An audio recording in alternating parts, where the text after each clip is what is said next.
The Hadza, the most primitive tribe living on Earth. They survive by hunting their food with bows and arrows, just like our ancestors did thousands of years ago.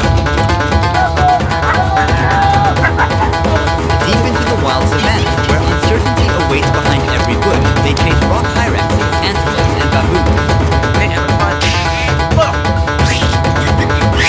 The Hadza tribe lives life in its rawest form. They drink muddy water, eat honey with larvae, and even sometimes meat with animal waste. For the next 3 days, I'll be a part of their tribe and witness their way of life. The Hadza tribe has been living near Lake Eyasi in northern Tanzania for over 50,000 years and only made first contact with the modern world around 150 years ago. They speak Hadzane, a unique language with clicks. The members took us to their chief. Ruhi.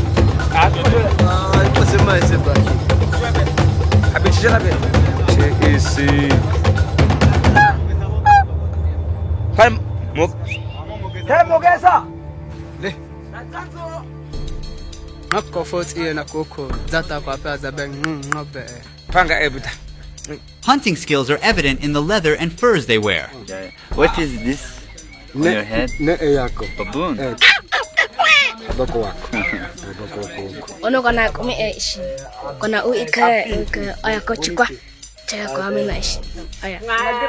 The salt in the tears burns the open wound, and the baby learns not to cry when feeling the pain.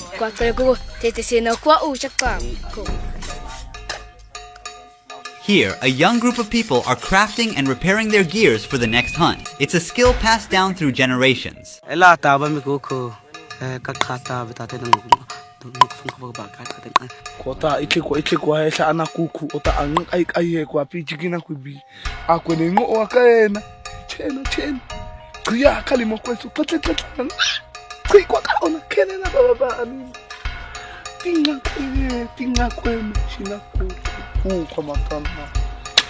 Coco, what happened there? What They customize their arrows with unique patterns. If someone's arrow gets lost and found, that's how they know whose it is. It also tells who shot the target.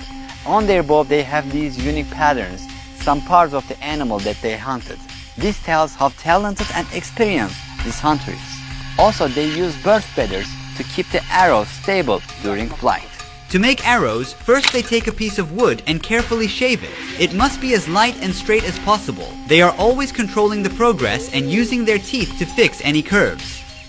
Which animal do you fear the most?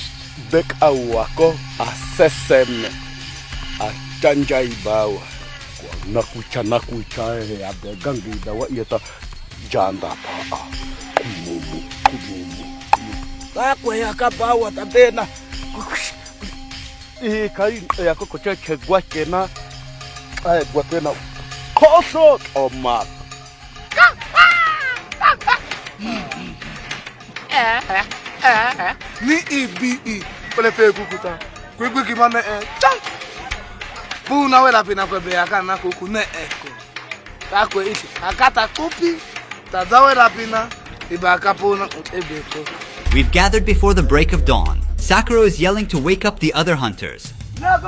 Please be aware that some scenes you're about to see may be sensitive. We kindly ask you to watch the culture and lifestyle of the Hadza tribe with respect and an open mind. Our journey into the wild begins once everybody is ready. They split into different groups so that they'll have better chances on hunting. The tribe is getting ready. Let's see what will happen.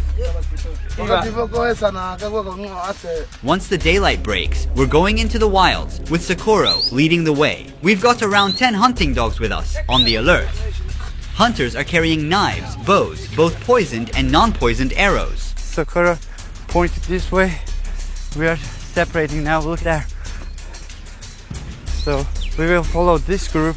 One of our crew is following Sakura and the dogs. Throughout the hunt, we will separate into groups from time to time. In this vast terrain, the dogs are our eyes and ears. They are spreading out and searching over a wide area. This strategy allows both dogs and us to cover more ground and increase our chances of spotting animals.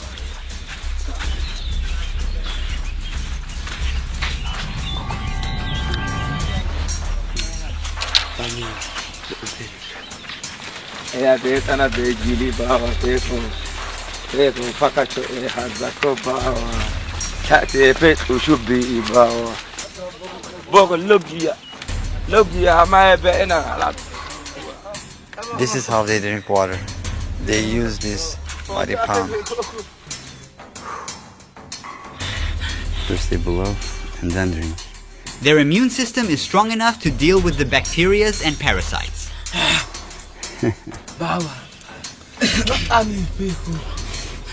They don't care whether it's clean or not.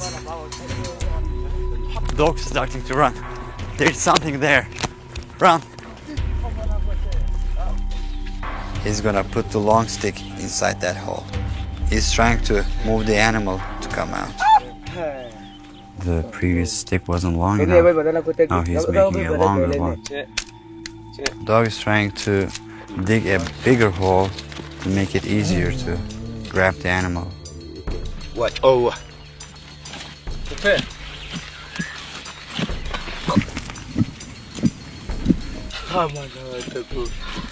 They're giving up. Time is precious, so it's time to move on. The Hadza are nomadic people and they don't store food or engage in farming. They completely rely on hunting and gathering.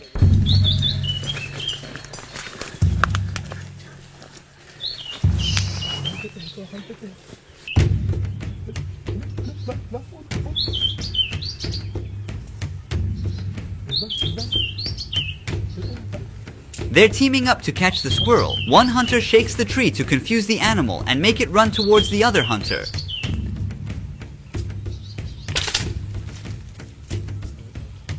They got it.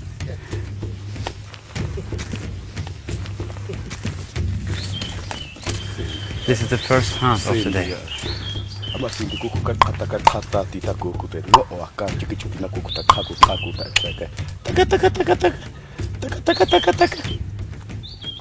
He put his inside his belt.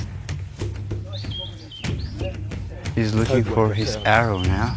Each arrow is so valuable for them. It takes a lot of time to craft one. The dogs are leading Sakuro to the spot.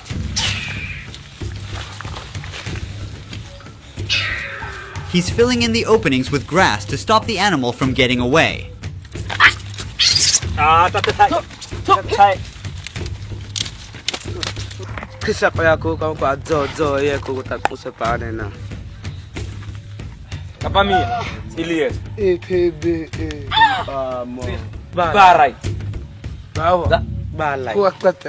We're changing our route because we cannot pass the river ahead. Finally, it's time for rest. It has been 4 hours that we are walking. If you look at this tree, these things always get us. They are sharp and they tear down our clothes. The name is acacia. Sakuro keeps watch on the other hunters below. The dogs catch this rock hyrax, but they ate half of it. Now Sakuro is sliding through the rocks to move downhill. Thorns prick his legs. He's cutting down the branches to clear his path.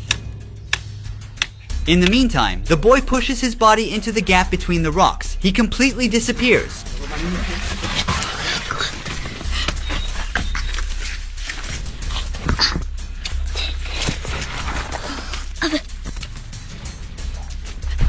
The boy who went in this rock has been circling the entire area from one side to the other. He and the dogs are searching for their prey in a quite tiny space. They shot another rock hyrax down under this rock. They saw something else there. I think dogs are onto it now. They are trying to pull it out. It's a food that is ready but unreachable yet. The one in the nest has been caught.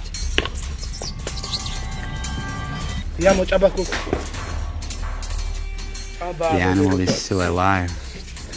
He's trying to end his way. That's a bad way to go. Very bad way to go.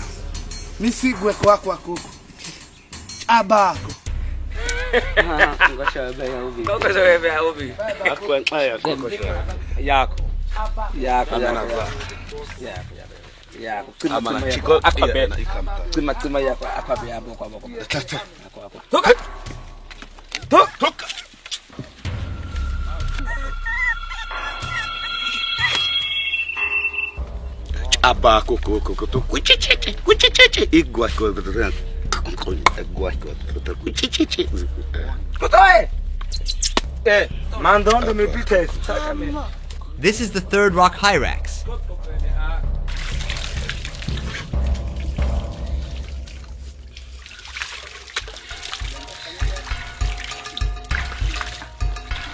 In just 50 years, the Hadza lost 90% of their lands to neighboring tribes, cutting down trees and driving away wildlife for crops and livestock.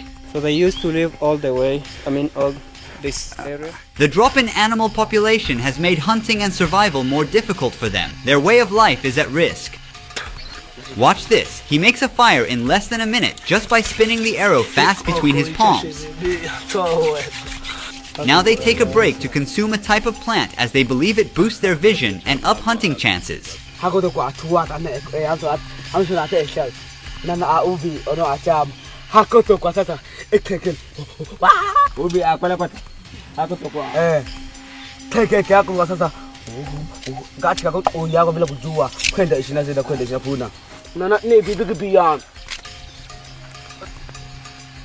Even walking in this terrain is a challenge. I got stuck again. Move it anti-clockwise. Put it on the other side. This way. This way? The other way? Up. The boy is looking for a mongoose. He's checking every gap he can reach.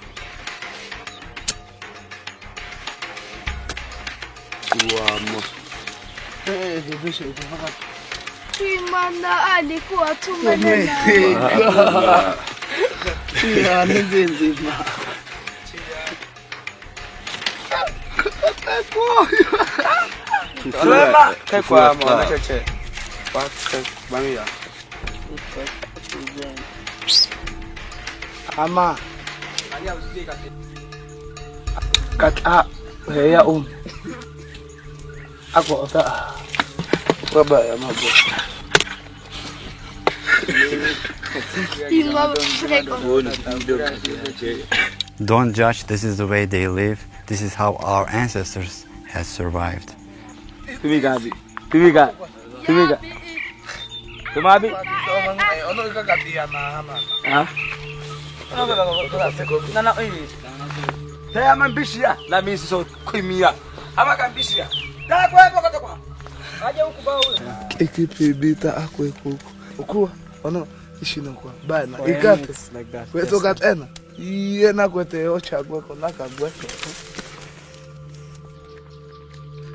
It was a very tiring hunt.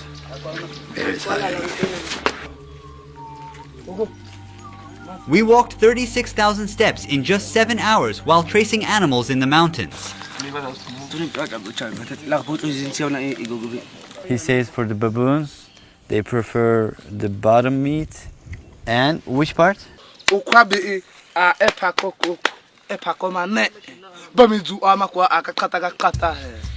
Dogs are waiting patiently to get some pieces of the leftovers.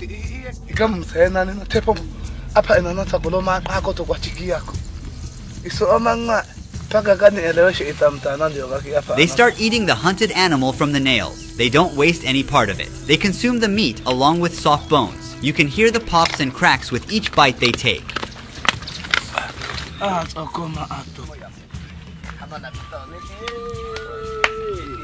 Let's eat this part. I'm honored that the Hadza people share their hunt with me, which they got with a lot of effort. But for those who really want to learn what rock hyrax meat is like, it's honestly quite rubbery.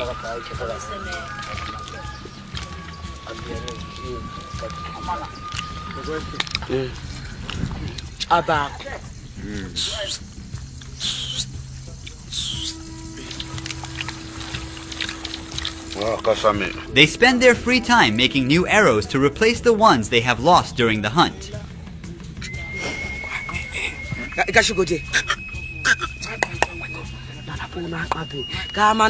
With each Hadza tribe consisting of around 30 people, the average lifespan is around 32 years. It's actually because of the high rate of infant mortality. Typically, a Hadza woman gives birth to 4 kids, but just 1 or 2 of them can survive.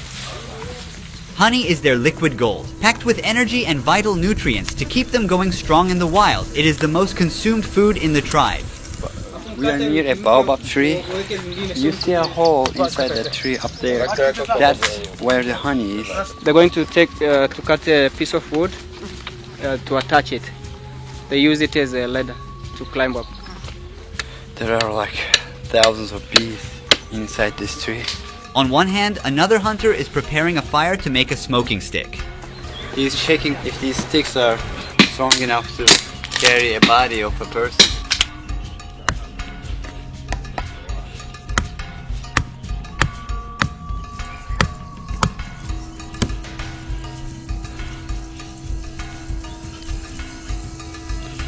Now he puts the smoking stick into the hive to calm the bees for a short time. This loud buzzing is coming from thousands of bees. He still gets stung numerous times, but bears the pain to get to the honey. He must hurry because the bees will get out of the hive and we don't want to be chased by them.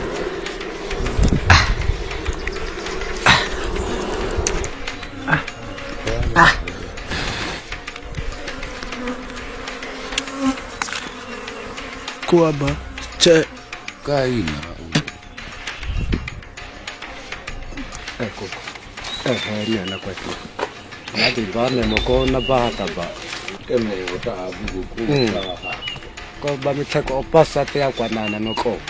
There is very little honey in it. It's mostly wax. And there are some larvae inside. Let me show you. For the Hadza, honey is not just food, but also their currency. They exchange it for sharp metal tools, glass beads, tire shoes, and corn flour. They don't use money or even a developed numerical system for counting. In Hadzane, 1 and 2 are the only numbers. Even today, they don't keep track of time. Clocks and calendars have no place here. They don't have time-based events like birthdays or religious holidays. Does he know how old is he? Nowadays, some of them have learned the official language of Tanzania and have borrowed numbers, but most still can't count up to 10. To express numbers beyond 5, like the 8 in this case, he needs to combine them.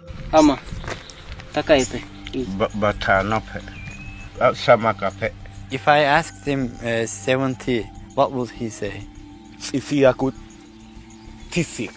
They use general terms to express larger quantities as they are too abstract for them. Do they always have that baboon hunting in their mind?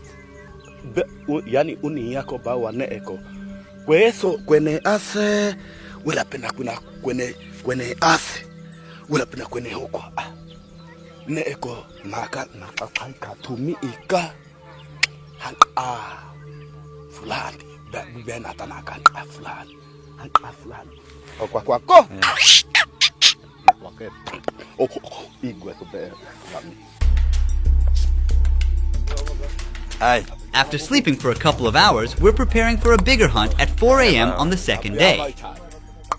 This is our second day in the camp and we will go for antelopes and baboons. While we're tracking animals, one team member will be staying here and recording the camp life. The men who are not going hunting today are repairing their tools. They are out of poison, so first, this young boy and old man are walking a long road to get a bucket of water.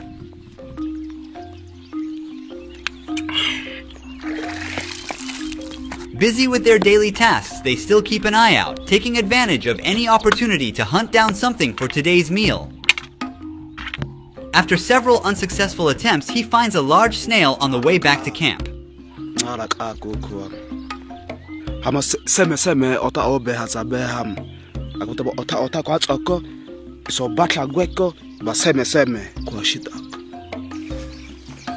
You see those mountains? They say there are many hyenas there. Young people do not much like the taste of snails and offer them to the elders. In the past, when a tribe member grew old, the young ones would hunt a large animal for them, offering its meat as a final feast before abandoning the elders to starve to the end. Nowadays, they take care of old members and share their hunts. This bough belongs to the desert rose tree, which possesses the game-changing ingredient for Hadza hunters in battling big catches. They begin by cutting the bough into small pieces, placing them all into a pan. Cold water is poured over the pieces and let the mixture boil. He dumps leaves to skim off any foam from the surface. After removing the pieces, they let the mixture simmer down until it thickens.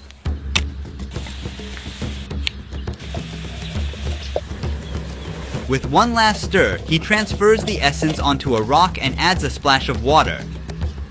Finally, he adds a bit of ash into it and mixes it by crushing it with a stone. And there you have it, a black, sticky, poisonous paste. He carefully coats the arrow tip with it. Now this arrow is ready for action. He rubs his hands on the grass to clean the poison. Ako koko akana besak adani yako. Bititi yako koko unini na ateni na koko. Ako koko kwa tempe. Iko chi koko papa ko inkono ko duli duli. Bae ko de to koko ta. Ewe koko ta. Tu. Pakate. Popoko komatiko. Angana atokwana koko. Akoro otona. Ako koko. While men search for meat and honey, women gather fruits, vegetables, and greens. Right now they unearth roots and tubers by using digging sticks. They are like nature's nutrient storage units. Here she found a wild potato.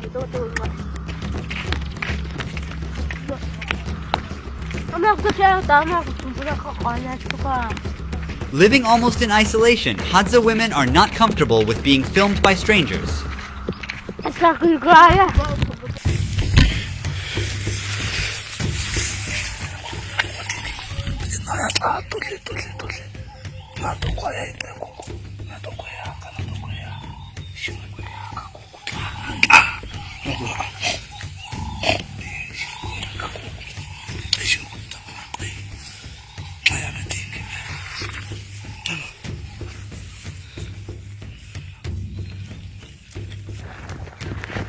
Look, pig digged here. Another scratch on this tree. They heard a crackle and are now stopping to figure out where the sound is coming from. They're gonna check if there's anything to investigate or anything to harm.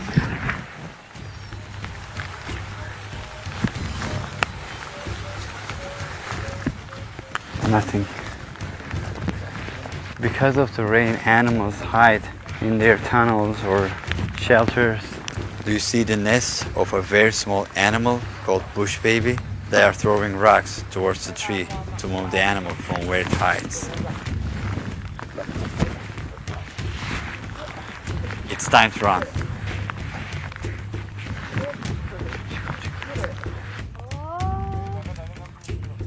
Missed. There's no missing from here. Oh! They're having fun.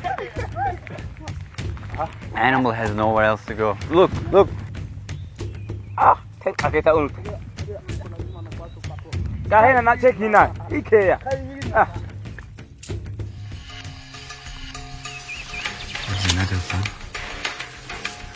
The boy has spotted another bush baby nest. It's hiding inside. After the second attempt, it becomes unable to move. He's now clearing a path for himself to climb the tree. The boy has started to climb up to the bush baby's nest. He's getting closer and got it, right by the tail. The bush baby's eyes are full of worry and it's tightly holding on its nest, trying to protect itself. But no chance left for the little one. Still alive.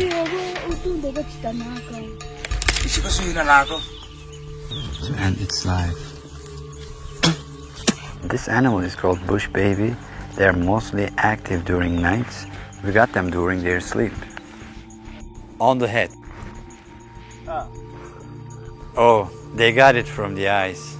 It went from here and came out from there. Look at the hands of the animal.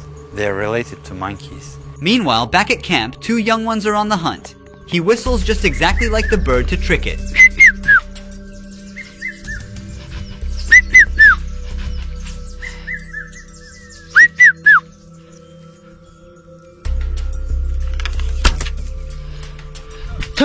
So near, yet so far, he missed it.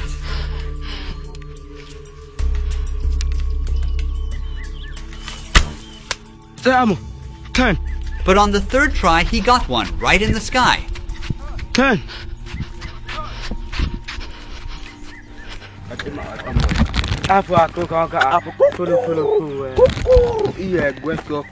What happened to this dog? He's got a lot of scratches. Baboon? Yeah. Since rain has stopped, the animals can now come out of their shelters. And Hadza are ready to get them.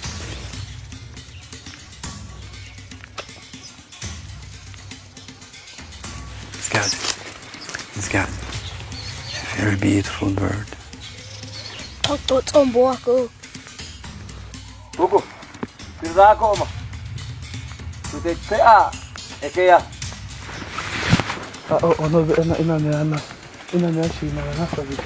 Dogs seem so sure.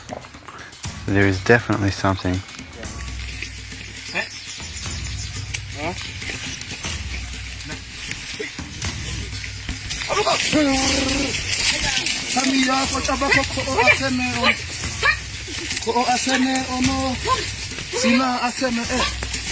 Although they are often loyal, the dogs sometimes act faster than the Hadza hunters and take the hunt for themselves. He's trying to catch the bird with his hand. Sakuro and the other hunters are exhausted now. Taking a break from the hunt, we're heading back to camp. When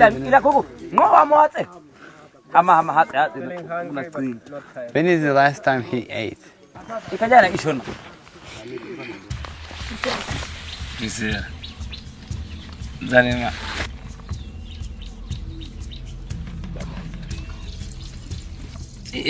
Ilikuwa kalimu aso hamanaka kalimu kwati yami ukuwa ama isho kote chipana ne akwa ne kama isho unu amo. What does he think about death? Where does he think he will go when he dies?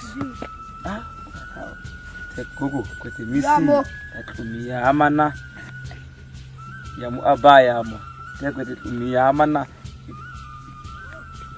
Young ones are still learning how to shoot an arrow, and this is their class time.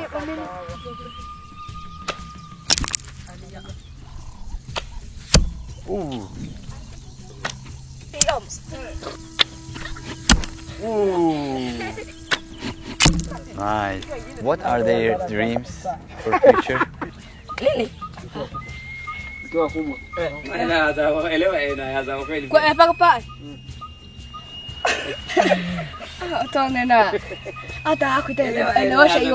Sometimes it's difficult to understand the question. You tell them to talk about the future. Yeah, they don't have future concept. Kote iyo yako tatoga be pokosho ebe isokwena koi hankabe puna. Early again, we're on day 3 with the Hadza tribe. While we were sleeping, a group that had gone out for a night hunt has just made it back.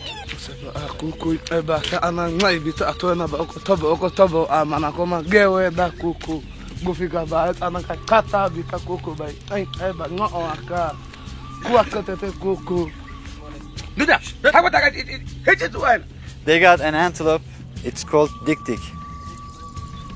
While we are getting closer to the baboons, those who stayed at the camp have started to build a hut. Right now, 2 men are heading into the bush to collect suitable branches and leaves.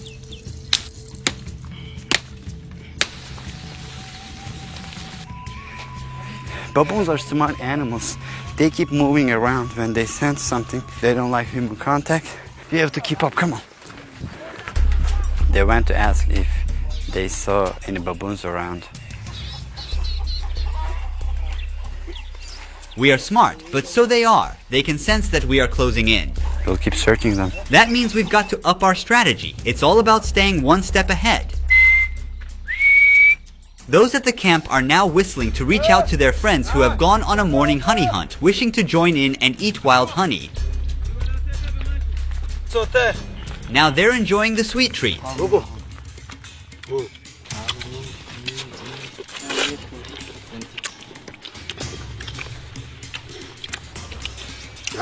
I'm not eating, I know what.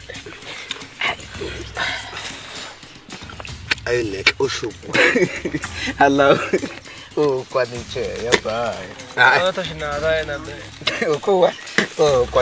Now that all the materials are ready, it's time to lay the foundation of the hut. They start by bending and weaving the branches to create bars. To make it durable, they wrap additional branches around it. This cage-like structure forms the main part. Then they surround the base with wild aloe vera plants and cover the top with leaves and grass.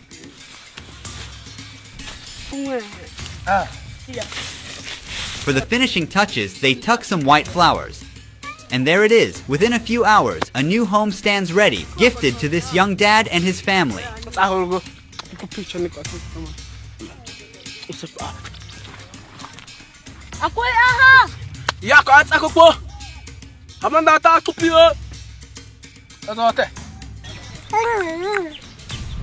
Baboons get up those baobab trees, so they are checking each and every tree.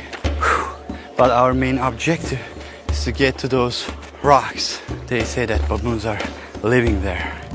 As we are walking along the path, we spot a group of rock hyraxes hiding into the rocks below. They got all the 5 rock hyraxes. Now it's time to move on for baboons. They are hungrily eating the stomach, filled with an almost fecal-like mixture of half-digested food and stomach acids. Sakura says they checked all the areas and couldn't find any baboons, but we will try our luck during night. Baboons can learn from past experiences, avoiding places where they have faced threats. It seems they are abandoned here. The Hadza are adapting their strategy. They will chase baboons in another part of the region tonight. Both predators and prey are constantly learning and adjusting. It's like hide and seek, but in a wild setup. Now we are on baboon hunting.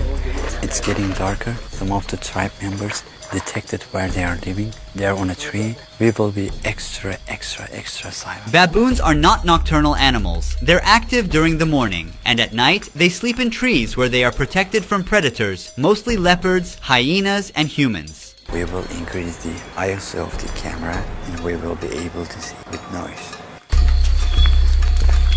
I can't see an inch in front of me. We gotta stick close to the hunters. Don't want to accidentally be shot by a poisonous arrow.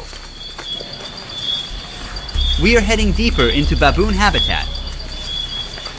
I feel like we disturbed the forest.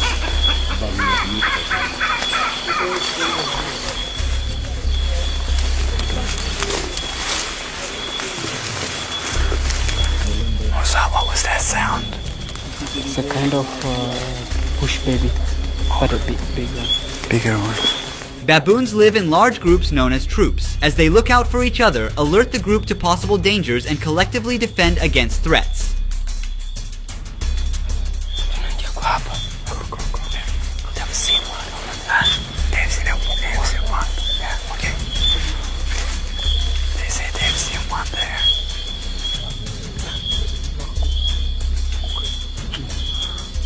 We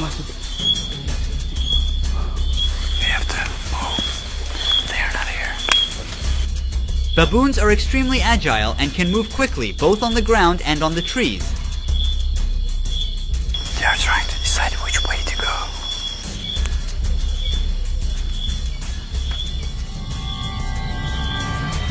Be careful, it's slippery. We're walking along the edge of the stream, and there's a steep slope down below. It's so narrow, even for just one person to pass through.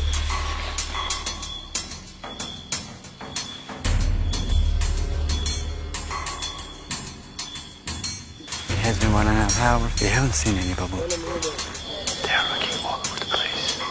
Our last night's shoot doesn't offer a capture of a successful hunt. After 3 days of hard tracking and chasing, the Hadza hunters returned home empty-handed, without a baboon for their family. However, during the editing process, we figured out a single frame reveals that a baboon was fleeing by jumping from branch to branch when the lights went out. They were aware of humans' physical limitations and patiently waited for the lights to go out to quietly run away in the dark. This unexpected twist shows survival doesn't always favor the strong or the smart. It is about being the most adaptable. We came to the end of baboon hunting. We weren't successful. The animals probably hurt us. Hadza people live this world as we did thousands of years ago. One of the biggest threats to this community is, of course, modernization and losing this unique human culture.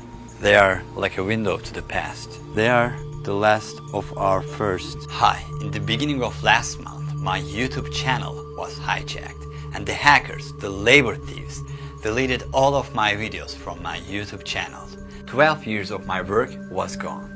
This sudden act caused my monthly earnings to drop to zero in just one click. We have eventually saved all the videos from our backup files. However, the algorithm no longer favors our recovered videos. As a result, the number of views we get from these videos has significantly decreased, causing us to lose our passive income. Because of this, our expected financial loss for the entirety of this year is at least $75,000, and we can't afford to fall that far behind. We strive to increase our documentary's quality in each video we make and try to broadcast in 14 different languages.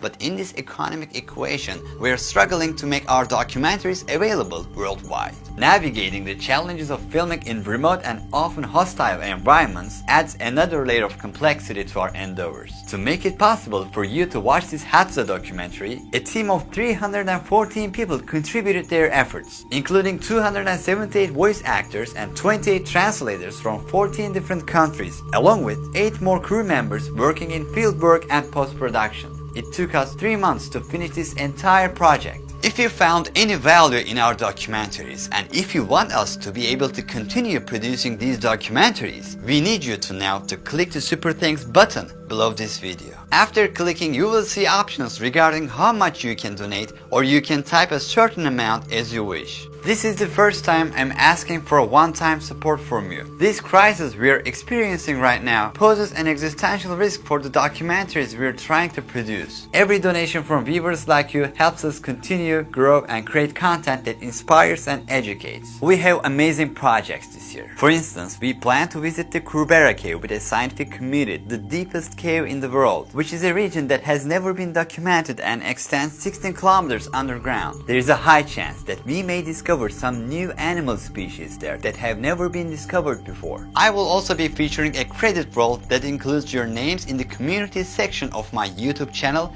as my way of saying thank you and recognizing your contributions. Before the hacking, our channel was going great. We were about to go global, but this sudden change cut us off immediately. We are out of competition now. Only together we can continue to exist. Thank you for your sincere donations.